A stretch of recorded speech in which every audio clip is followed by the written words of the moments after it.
sait beaucoup de choses sur la multitude d'espèces animales et végétales qui peuplent notre planète.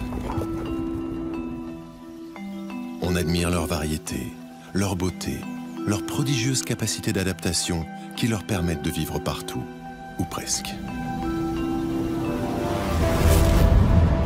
Mais que sait-on de ce qui se passe sous nos pieds, dans les couches supérieures du sol et dans ses profondeurs?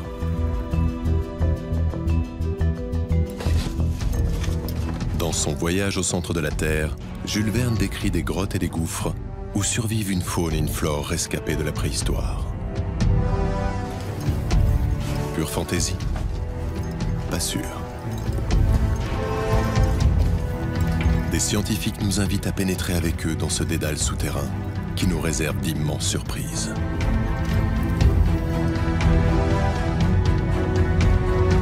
Ils nous entraînent dans des cavités monumentales façonnées par l'eau et le temps. Ils nous font découvrir des joyaux minéraux d'une beauté sidérante. Ils nous révèlent une faune dont certaines espèces défient l'imagination.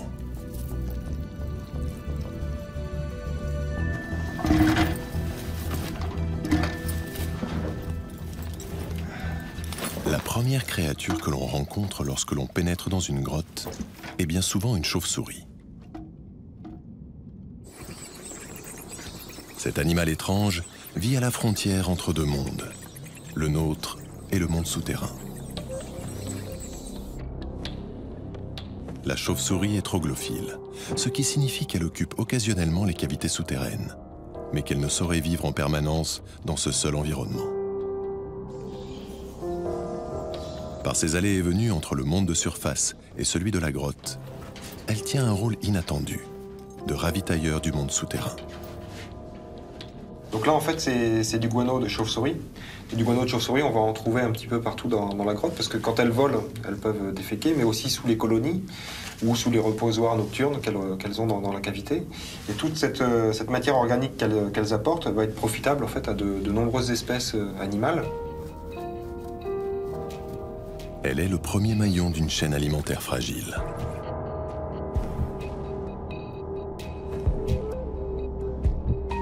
La chauve-souris se nourrit d'insectes nocturnes que très peu d'espèces ont la capacité de chasser. Douée d'une agilité sans égale, elle saisit ses proies en vol avec ses pattes arrière.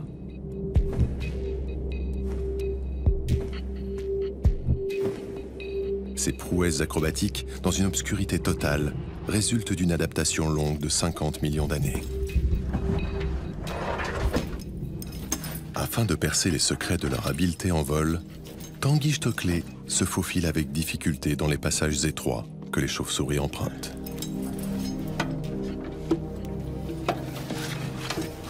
Pour les filmer, le biologiste installe une batterie de projecteurs de lumière infrarouge qui préserve l'obscurité.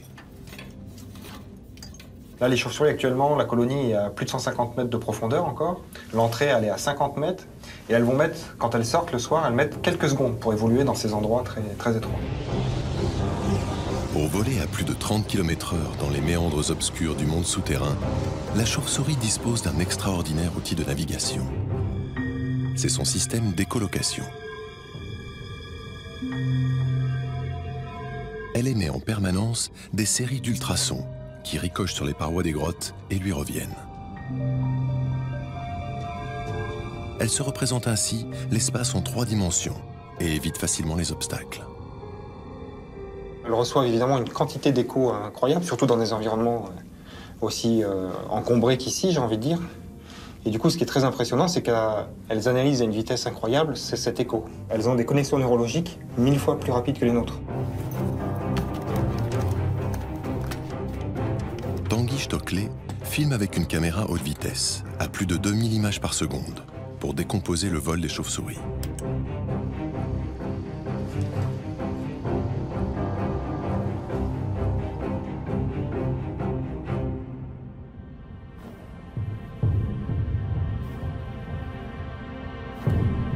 Le relief accidenté des grottes semble avoir façonné le vol de ces mammifères volants.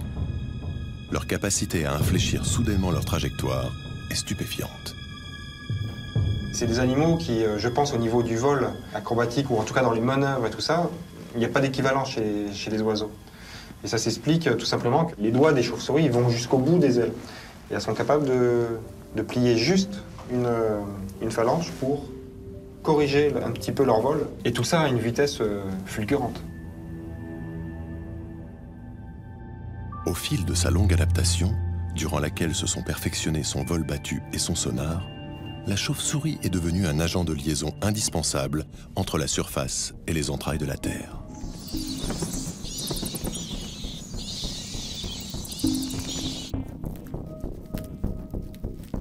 Et c'est vrai que les chauves-souris sont à la tête de tout un écosystème qui se met en place grâce à cette matière organique. Sans elle, en fait, cette vie souterraine disparaîtrait. Que ce soit des micro-organismes, mais aussi des insectes, etc., quoi. Enfonçons-nous à la découverte de cet écosystème fragile, situé aux limites du territoire des chauves-souris.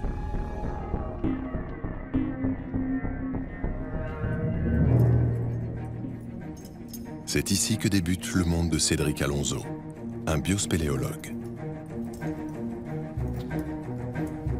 Il étudie avec patience et rigueur la faune minuscule habitant les cavités. Les espèces sont si petites que l'inventaire d'1 mètre carré peut lui prendre plusieurs heures. Le milieu souterrain n'est pas que minéral.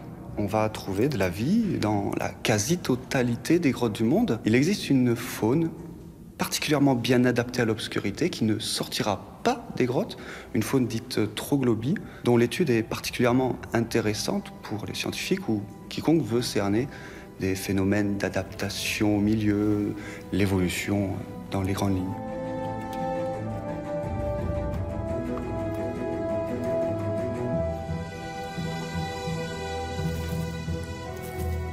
Les espèces qui composent cette faune troglobie se sont si bien adaptées aux contraintes du monde souterrain qu'elles seraient désormais incapables de survivre en surface.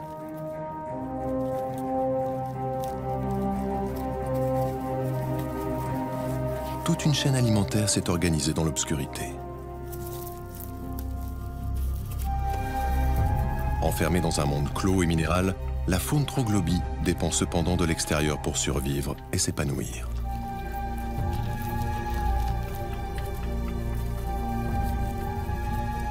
Outre les déjections que les chauves-souris déposent sur le sol, des déchets organiques de surface peuvent arriver par l'entrée de la grotte, ou bien être charriés par les eaux d'infiltration.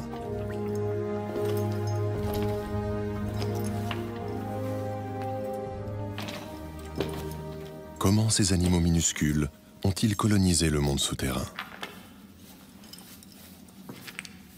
Alors, il est caché derrière le caillou, mais là, on est sur un Typhloblanulus, donc c'est un mille-pattes. Il y en a à la surface qui lui ressemblent beaucoup, généralement colorés.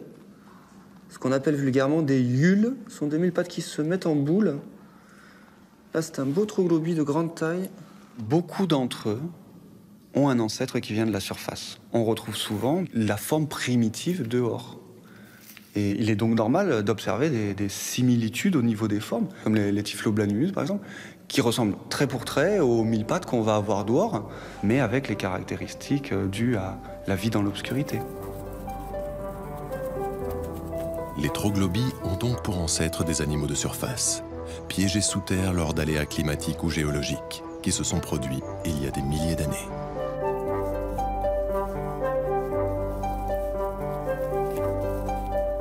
Si l'épiderme des individus qui vivent toujours en surface est coloré d'un pigment sombre, qui les protège de la lumière du jour, cette protection est inutile pour ceux qui vivent dans l'obscurité.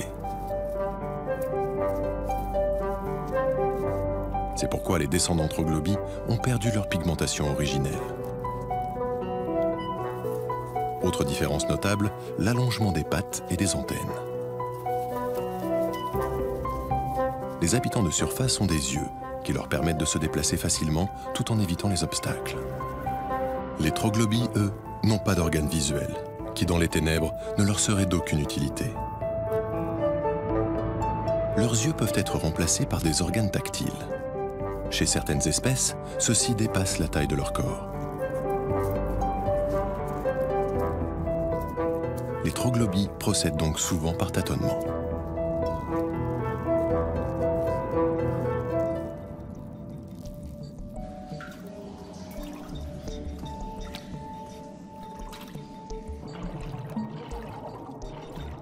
milieu aquatique souterrain est lui aussi colonisé par des espèces troglobies,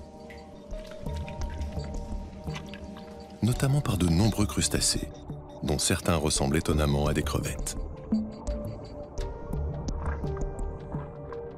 Il y a tellement d'espèces en fait sous terre que chacune presque a son histoire.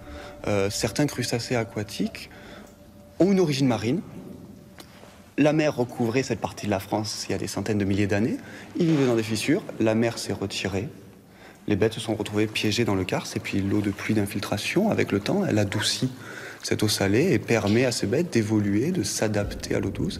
Et aujourd'hui, on a du crustacé, on dirait des crevettes, cavernicoles. Dans les eaux souterraines, la nourriture est bien plus rare que dans les rivières ou mares de la surface. La trouver nécessite une grosse dépense d'énergie et les plus faibles ne résistent pas aux périodes de disette. Les plus voraces, comme les Niphargus, se nourrissent alors de leurs cadavres.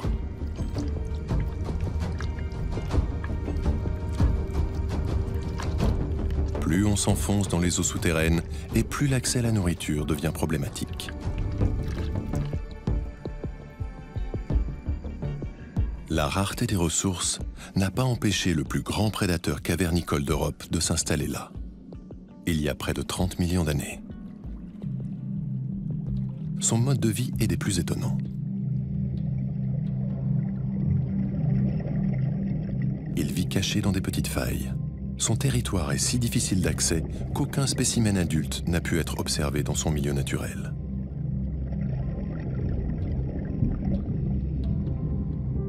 Cet animal prodigieux est le protée, surnommé salamandre blanche ou salamandre des grottes. Pour percer les secrets de cette énigme vivante, quasi inaccessible, la recherche scientifique française a creusé un laboratoire souterrain à Moulis, au pied des Pyrénées. Olivier Guillaume, biologiste au CNRS, s'interroge sur la longévité extraordinaire d'un animal de si petite taille. Le protée est un amphibien donc proche des tritons et des salamandres. C'est le seul vertébré cavernicole d'Europe. Donc il a développé des caractéristiques propres aux cavernicoles, il est notamment dépigmenté. Ces animaux ici là, que je tiens là, en fait ce n'est pas un adulte encore, il a 14 ans. La maturité sexuelle s'acquiert vers l'âge de 15 ans et il peut vivre à peu près 80-100 ans. Le développement du protée est particulier. Au stade larvaire, ses ressemblances avec ses lointains cousins tritons ou salamandres sont frappantes. Les larves de l'un et de l'autre respirent par des branchies externes. Mais lorsque le triton des eaux de surface se métamorphose et devient adulte, il perd ses branchies et développe des poumons. Le protée n'a pas de poumons. Toute sa vie, il respirera par ses branchies.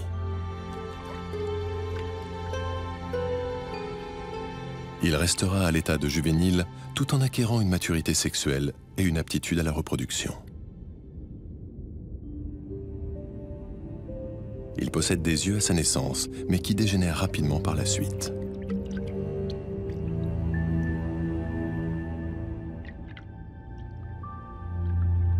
Le protée s'oriente très bien dans son environnement en utilisant des pistes olfactives, donc il libère des phéromones, ce sont des molécules donc odorantes, et donc il peut remonter ces pistes un petit peu à la manière des fourmis.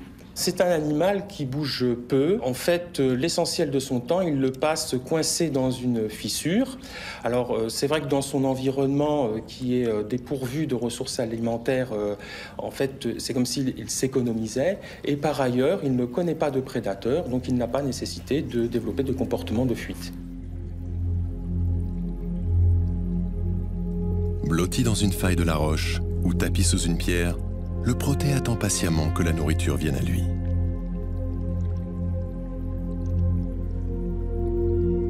Dans un milieu d'une pauvreté extrême, il est réduit à compter sur le hasard, qui lui apportera des débris venus de la surface.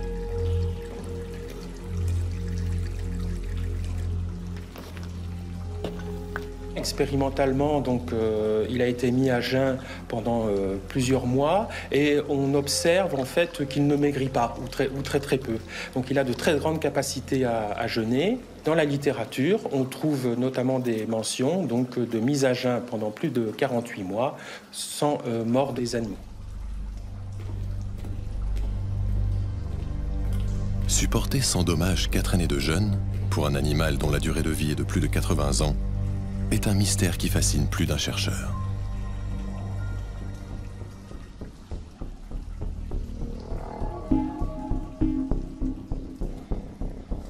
Lorsqu'on regarde le comportement du protée, on s'aperçoit qu'il peut rester plusieurs jours totalement inactif, donc sans bouger. Mais ça ne veut pas dire qu'il ne maintient pas un rythme au niveau de son métabolisme. C'est un petit peu comme chez l'homme, où pendant la phase de sommeil, bien que l'organisme reste relativement inactif, il y a des rythmes de production, notamment d'hormones du sommeil, d'hormones liées au réveil.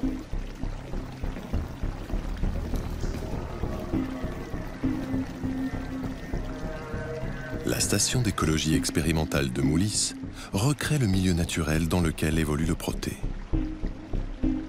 La température de l'eau doit rester stable et l'obscurité doit demeurer constante. Les mouvements des pensionnaires captifs sont enregistrés en permanence par des caméras infrarouges.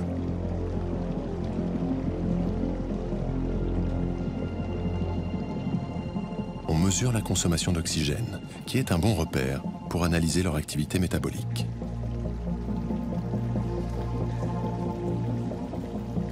Plusieurs mois de données, enregistrées par un appareillage automatisé, sont nécessaires pour produire des résultats. Toujours très longs à venir.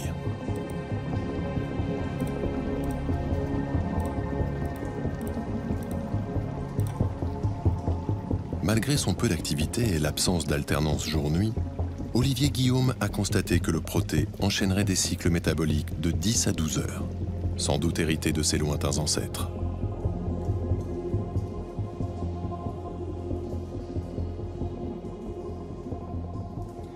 L'avantage de maintenir de tels rythmes dans un environnement constant serait en fait un moyen de mesurer pour lui le temps et donc de développer une stratégie de gestion de l'énergie. L'inactivité du protée pourrait être un des facteurs qui pourrait expliquer sa grande longévité. On estime que le protée peut vivre plus de 80 ans, peut-être 100 ans. En fait, en ne dépensant pas d'énergie, en restant inactif, donc il ne produit pas de sous-produits toxiques susceptibles de créer des attaques cellulaires et provoquer ce qu'on appelle une sénescence, donc un vieillissement. L'extrême économie de vie du protée est le prix à payer pour survivre dans les conditions drastiques d'un environnement souterrain particulièrement austère. Ce prédateur ultime est à la merci des animaux troglobies, dont il mange les larves et les restes lui arrivant par les écoulements souterrains. Il est également suspendu à la matière organique que lui apportent les eaux de surface par infiltration. Indispensables à la vie souterraine, ces eaux sont aussi à l'origine de la formation de la plupart des grottes. Les eaux de pluie, ou celles qui proviennent de la fonte des glaces, sont acides et chargées en minéraux. Elles s'insinuent dans les failles du sol et entament un long périple souterrain.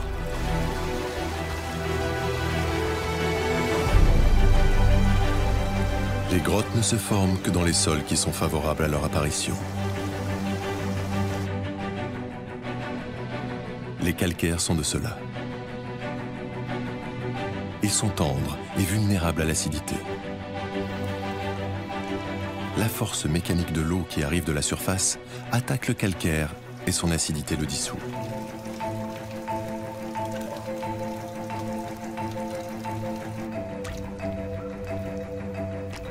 Chaque goutte qui tombe de la voûte, chaque filet d'eau qui ruisselle le long de la paroi, dépose une infime charge minérale qui s'ajoute aux précédentes.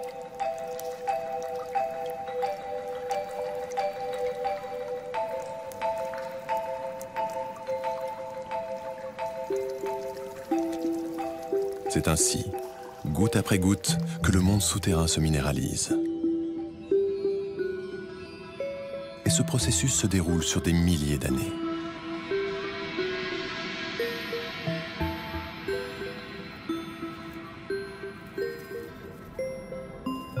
Naissent alors de fantastiques cathédrales souterraines.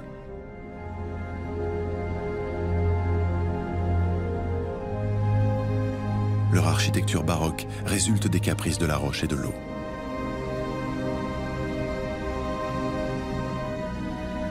C'est ainsi qu'ont été sculptés les drapés, les piliers, les forêts de colonnes qui font le décor des grottes les plus riches.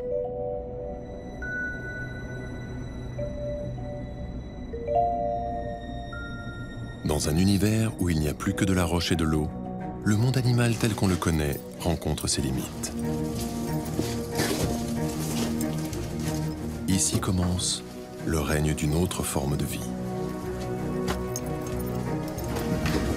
Il y a quelques années, après une progression de plusieurs heures dans un boyau très étroit, une équipe de spéléologues menée par Michel Randa fait une découverte intrigante.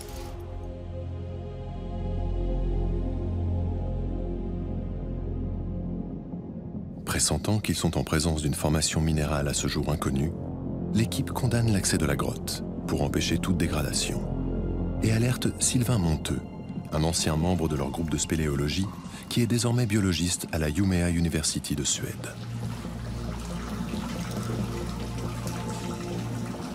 Ce qu'on appelle les concrétions, c'est tout simplement le calcaire qui est contenu dans l'eau, qui cristallise quand l'eau s'évapore et qui donne ses formes, donc les stalactites ou les stalagmites, ou aussi des coulées stalagmitiques qui se déposent sur la roche, ou bien des draperies par exemple, qui sont aussi assez célèbres. Mais ça peut aussi prendre d'autres formes et suivre par exemple un courant d'air ou l'agitation des molécules de l'air. On appelle ça les excentriques. Comme leur nom le laisse comprendre, les excentriques croissent de manière chaotique, alors que les concrétions classiques sont structurées par la gravité. On explique leur absence d'orientation par le fait qu'à certains endroits d'une cavité, les forces de la pesanteur, de capillarité et de cristallisation sont équivalentes. En conséquence, elles se neutralisent et les concrétions qui se développent à ces endroits-là croissent de manière aléatoire.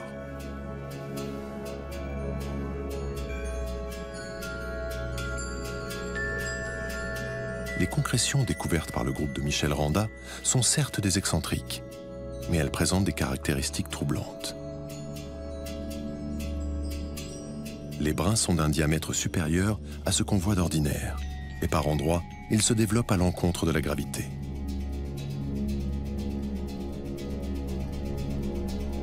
Étrangement, les arborescences évoquent des plantes, mais des plantes qui seraient minérales. Les spéléologues sont face à une énigme. On voit ces structures qui ressemblent donc un peu à des ponts. Donc où typiquement on voit cette concrétion qui monte, qui touche le plafond et puis qui repart, qui rejoint un autre point du plafond, qui continue comme ça. C'est vraiment des structures inhabituelles, quoi. Donc ces ponts, on les voit à de nombreuses occasions, on les retrouve partout où ces colonies existent. Ah, c'est quand même difficile de croire que c'est que du hasard, quoi. Donc maintenant on a commencé à penser que c'était vraiment biologique.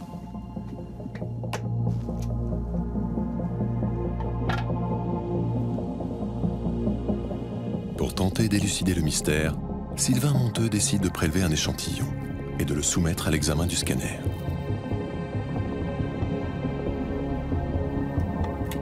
C'est le résultat du scanner. Il n'y a que deux couleurs là, c'est orange pour ce qui est biologique et jaune pour ce qui est minéral.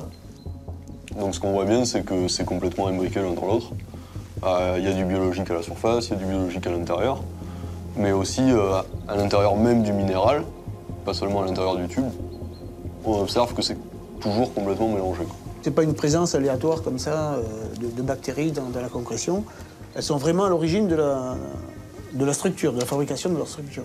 À l'origine, ou alors elles l'ont transformé, ça on peut pas vraiment le dire encore, mais elles sont clairement impliquées dans la fabrication de ces tubes. Si l'on se fie au scanner, ce ne serait pas l'écoulement de l'eau, ni la gravité, ni les courants d'air qui seraient à l'origine de ces concrétions d'un type inconnu, mais des millions de bactéries. Elles transformeraient la roche en calcite et au fil de leur développement, formeraient ces étonnantes arborescences minérales. une question cependant intrigue. Pourquoi certains brins remontent-ils vers le plafond? Juste au-dessus de ces concrétions, il y a une couche plus foncée, donc dans laquelle on retrouve des métaux lourds, comme par exemple du cuivre, de l'uranium ou du zinc, et où on retrouve aussi beaucoup de soufre. De voir cette couche-là vraiment visible à cet endroit-là, et ces concrétions qui remontent vers le plafond, ça nous a vraiment laissé penser que les bactéries tentent peut-être à essayer de remonter vers le plafond pour se nourrir de ce soufre, parce que c'est connu que des bactéries savent utiliser le soufre pour se développer.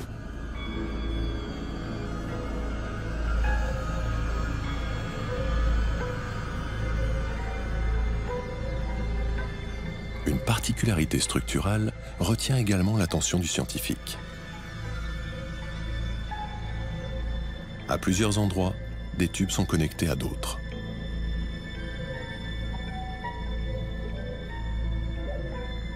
On sait que les bactéries arrivent à communiquer entre elles à très petite échelle. Ça s'appelle le quorum sensing. Et ce qu'on peut penser, c'est que ces bactéries-là, qui sont capables de s'orienter, dans ce milieu qui est vraiment très calme de l'air souterrain, seraient capables de sentir ces molécules depuis une distance plus grande et donc de se diriger les unes vers les autres. L'analyse ADN de ces concrétions confirme la présence de bactéries décelées par le scanner. Et elle atteste aussi d'une grande diversité. 30% d'entre elles appartiennent à des espèces non répertoriées. Alors c'est vrai que jusqu'à récemment, on s'était pas forcément intéressé à ce qui vivait dans la roche. Et puis on se rend compte que la roche, c'est pas un milieu vide, c'est pas un milieu mort. Et donc cette frontière que les grottes représentent entre le biologique qu'on connaît et le minéral, ça pourrait être en fait juste une porte d'entrée sur ce milieu vivant souterrain qui est gigantesque. Les travaux sur ces bactéries n'en sont qu'à leur début, mais ils se révèlent très prometteurs pour l'étude de l'organisation de la vie souterraine. Les bactéries, souvent capables de se nourrir de soufre ou de métaux lourds, seraient-elles les seuls organismes à pouvoir coloniser les profondeurs du monde souterrain?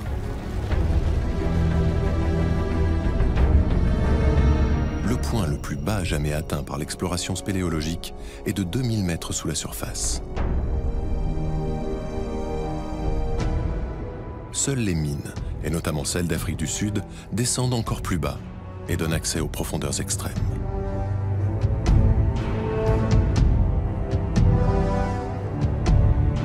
Dans la mine de Béatrix, le zoologiste Gaëtan Borgoni décide d'entreprendre des recherches sur la présence d'organismes multicellulaires à 3300 mètres de profondeur. Son projet a suscité l'incrédulité, tant il semble extravagant.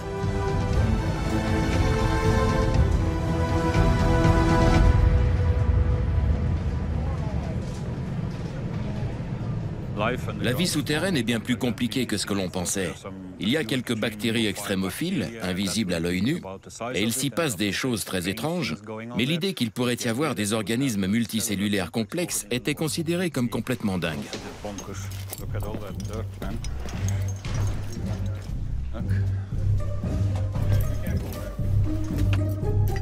L'eau est indispensable à la vie. Gaëtan cherche donc la présence d'organismes dans les eaux d'infiltration de la mine.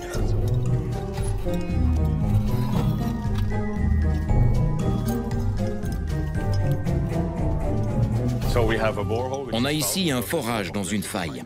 Et il y a beaucoup de pression, comme vous l'avez vu. Nous avons attaché cet appareil ici. Il est prévu pour retenir tout ce qui est plus gros qu'une bactérie. Il y a un petit filtre, et dans ce filtre, on veut que l'eau soit exactement la même que dans la roche. C'est pourquoi on a une petite roue ici qui empêche toute remontée de corps étrangers. On laisse ensuite cette installation pendant des jours, des mois ou des années. Et quand on revient, on détache l'ensemble, on va au labo, on l'ouvre dans des conditions stériles et on regarde ce qu'il y a dedans.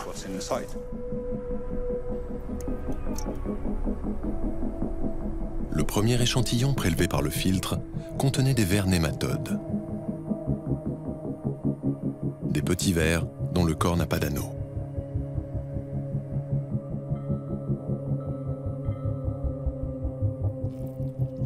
Un nématode est un ver rond. Il y en a partout, des mers les plus profondes jusqu'aux montagnes les plus hautes.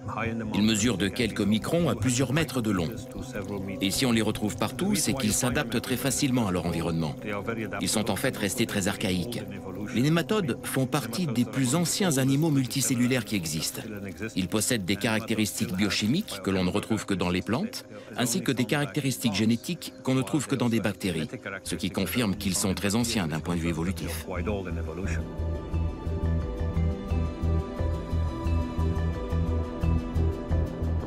Pour tâcher de comprendre de quoi ces vers se nourrissent à une telle profondeur, Gaëtan Borgoni se rend dans une vieille mine de diamants, Star Diamond, ouverte dans les années 1900.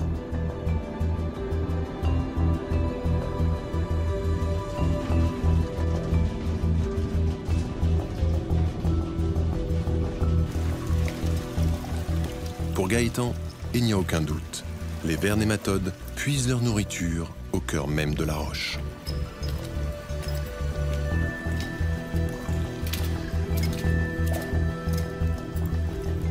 Ils découvrent dans la mine un indice capital, des colonies bactériennes qui s'accumulent dans un écoulement d'eau sous forme de filaments blancs.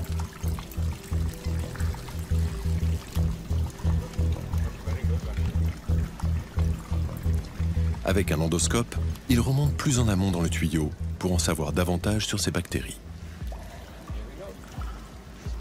Nous avons un forage ici s'enfonçant d'environ 30 cm dans la roche et se terminant dans une petite cavité où nous retrouvons cette abondance de bactéries.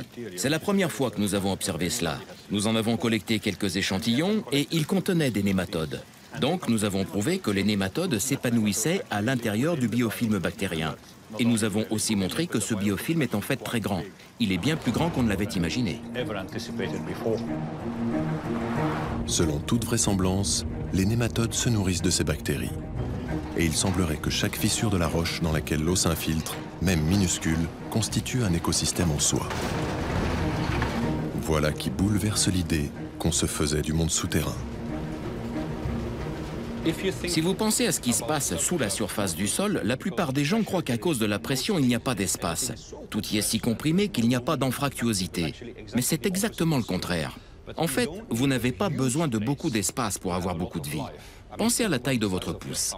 C'est assez grand pour y trouver des nématodes, des bactéries, des vers plats, des arthropodes.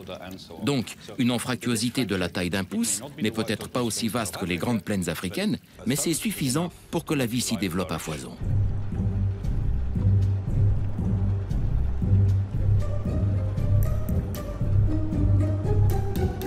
Les nématodes pourraient-ils réellement coloniser le moindre espace disponible? Poursuivi par une intuition, Gaëtan Borgoni retourne à la mine de Béatrix.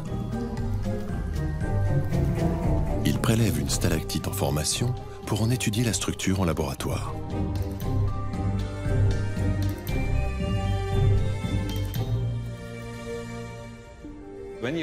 Quand vous regardez la stalactite au scanner, vous voyez qu'il ne s'agit pas d'une masse solide de cristaux, mais qu'en fait c'est creux. Et vous voyez très clairement qu'il y a de nombreux vides, où vous pouvez facilement imaginer que des nématodes pourraient vivre. Le microscope électronique permet d'ouvrir virtuellement la stalactite. Vous voyez en rose la couche extérieure, celle qui est rigide, dure. La couche marron, c'est le biofilm bactérien. Et en bleu, ce sont en fait les nématodes qui vivent à l'intérieur de la stalactite.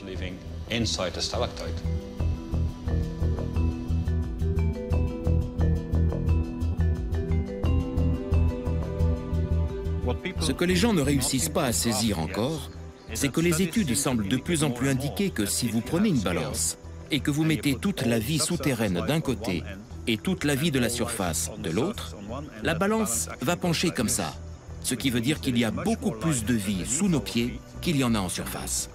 Et c'est vraiment très étonnant si vous commencez à y penser.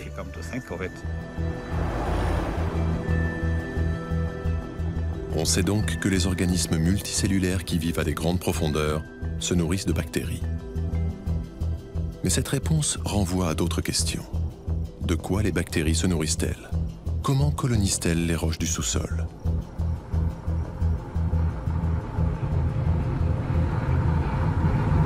Une partie de la réponse se trouve en Islande.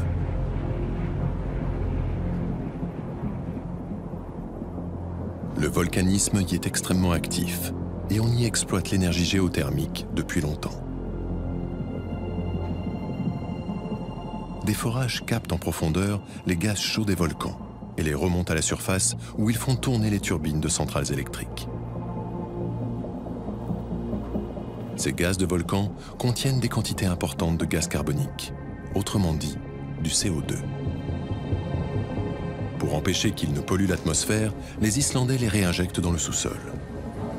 Ils pensent que sous les hautes pressions des profondeurs, le carbone du gaz se transformera en carbonate, c'est-à-dire en minéral, et se stabilisera. Pour Bénédicte Ménez, géomicrobiologiste à l'Institut physique du globe de Paris et son équipe, les sites islandais sont une aubaine pour étudier les bactéries du sous-sol.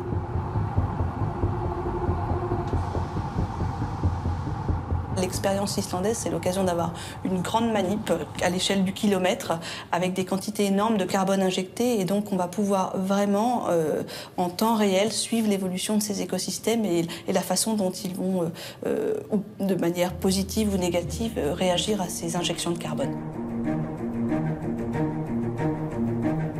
Pour savoir comment les organismes du sous-sol islandais réagissent aux injections massives de CO2, il faut forer les roches qui forment la croûte compacte du manteau.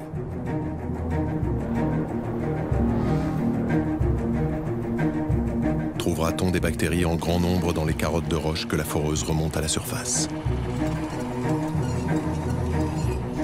Ce qui va déterminer la limite maximum pour laquelle on va trouver de la vie en profondeur, ça va être la température. Et donc, il n'y a pas de vie après 120 degrés, d'après ce qu'on sait actuellement. Et 120 degrés, en termes de profondeur, ça équivaut à une dizaine de kilomètres en fonction des régions.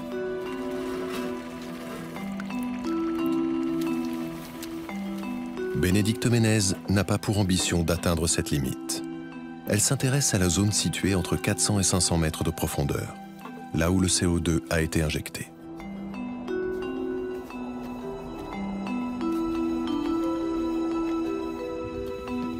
Les carottes de forage sont une occasion unique d'accéder à cette vie microbienne encore très mal connue.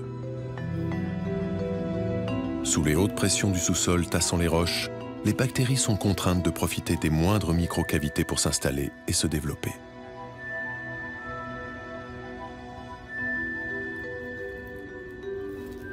Au premier coup d'œil, Bénédicte et son équipe repèrent une coloration verte qui aiguise leur curiosité.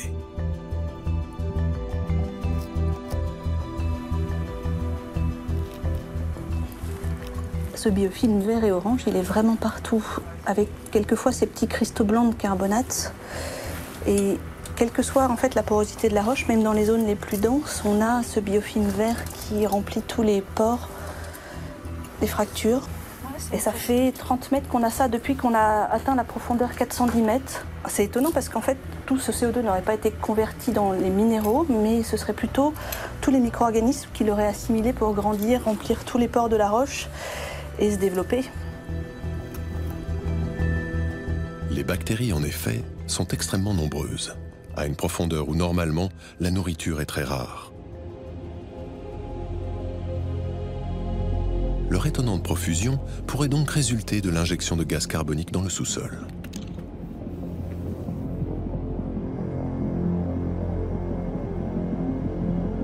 Pour en avoir le cœur net, Bénédicte et son équipe fractionnent des échantillons et préparent chimiquement quelques spécimens pour les étudier de plus près.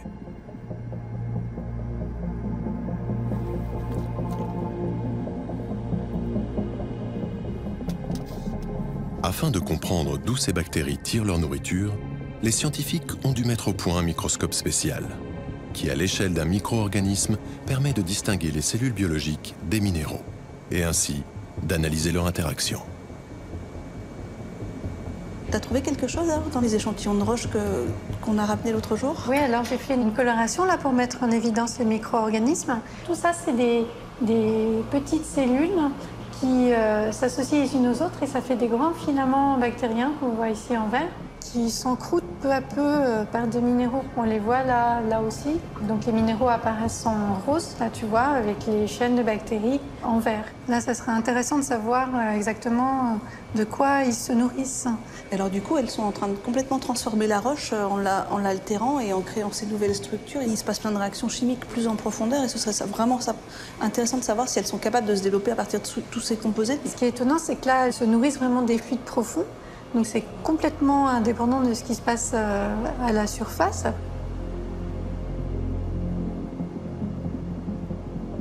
Le microscope est formel. Il y a bien interaction entre les bactéries et le minéral. Ceci n'explique pas pour autant où ces bactéries trouvent la matière organique nécessaire à leur nourriture dans un milieu compact et très éloigné de la surface. À moins, se demande Bénédicte Ménez et son équipe, que cette matière organique ne soit produite par la roche elle-même. Ces roches, elles sont pas censées être à la surface de la Terre. Donc à partir du moment où on va les mettre en contact avec l'eau, elles vont se déstabiliser et elles vont transformer cette eau en hydrogène. Et l'hydrogène, en fait, c'est la clé entre le monde inorganique et le monde organique. Le contact entre l'eau et la roche produit une réaction chimique qui libère de l'hydrogène. Ce gaz s'associe avec du carbone présent de façon naturelle ou artificielle dans les interstices de la roche. Cette combinaison génère des molécules organiques complexes, parmi lesquelles on trouve du méthane. Or, le méthane est un aliment de choix pour les bactéries. Les bactéries trouveraient donc ainsi une nourriture abondante au cœur du manteau rocheux. Nous atteignons ici la frontière entre le minéral et l'organique. Cette découverte est une avancée importante dans la compréhension du vivant.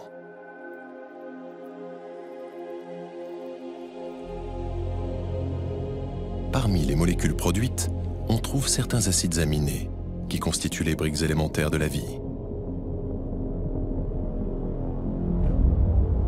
Notre corps, comme tout ce qui vit sur Terre, est composé pour l'essentiel d'acides aminés et d'eau. Le monde souterrain n'est pas le siège des enfers où séjourneraient les ombres des morts, comme le croyaient les Grecs anciens. On se demande aujourd'hui s'il n'a pas participé activement à l'apparition de la vie sur notre planète. L'exploration des entrailles de la Terre imaginée par Jules Verne n'en est qu'à ses débuts. Elle nous réserve sans doute autant de surprises que nous en apporte l'exploration de l'univers.